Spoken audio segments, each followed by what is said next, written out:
ॐ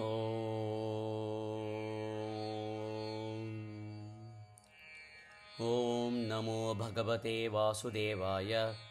ॐ नमो नारायणाय।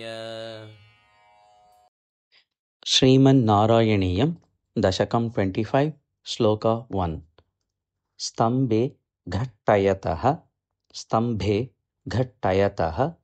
हिरण्यकशिपोः कर्णौ समाचूर्णयन्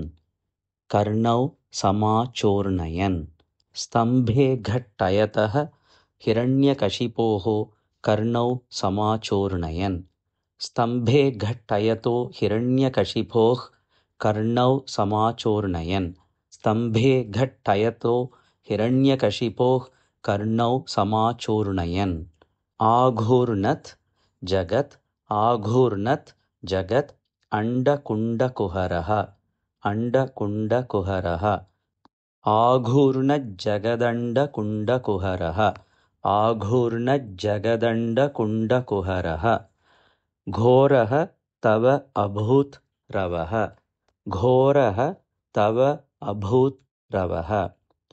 घोरस्तवाभूत् रवः नाघूर्णज्जगदण्डकुण्डकुहरः घोरस्तवाभूद्रवः आघूर्णजगदण्डकुण्डकुहरः घोरस्तवाभूद्रवः। स्तम्भे घट्टयतो हिरण्यकशिपो कर्णौ समाचूर्णयन् आघूर्णजगदण्डकुण्डकुहरो घोरस्तवाभूद्रवः। स्तम्भे घट्टयतो हिरण्यकशिपो कर्णौ समाचूर्णयन् आघूर्णजगदण्डकुण्डकुहरो घोरस्तवाभूद्रवः। श्रुत्वा यं किल दैत्यराजहृदये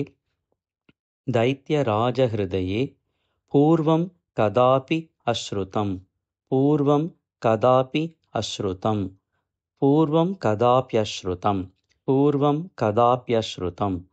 श्रुत्वा यं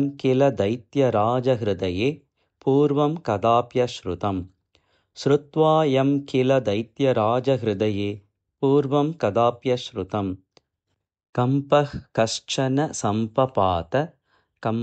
कश्चन सम्पपात चलितः अपि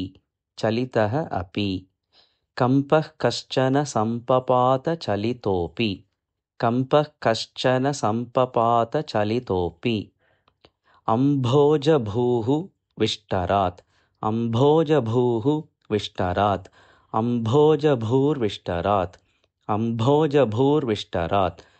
कम्पः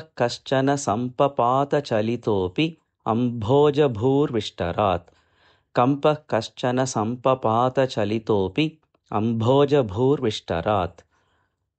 श्रुत्वा यं किल दैत्यराजहृदये पूर्वं कदाप्यश्रुतं कम्पः कश्चन सम्पपात चलितोऽपि अम्भोजभूर्विष्टरात्। श्रुत्वा यं किल दैत्यराजहृदये पूर्वं कदाप्यश्रुतं कम्पः कश्चन सम्पपात चलितोऽपि अम्भोजभूर्विष्टरात्। स्तम्भे घट्टयतो हिरण्यकशिपो कर्णौ समाचूर्णयन् नाघूर्णज्जगदण्डकुण्डकुहरो घोरस्तवाभूद्रवः।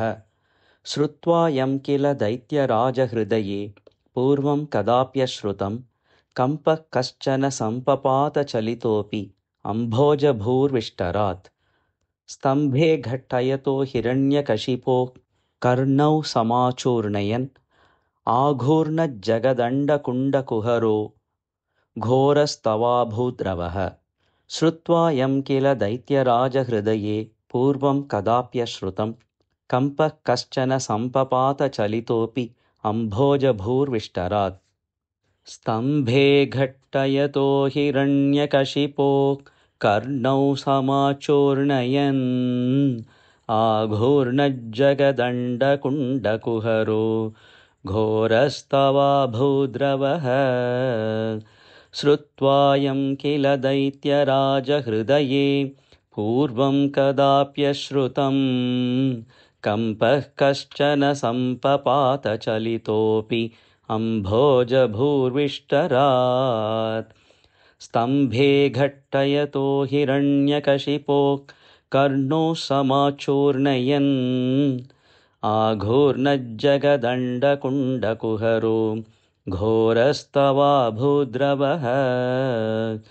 श्रुत्वायं किल दैत्यराजहृदये पूर्वं कदाप्यश्रुतं कम्पः कश्चन सम्पपात चलितोऽपि अम्भोजभूर्विष्टरात्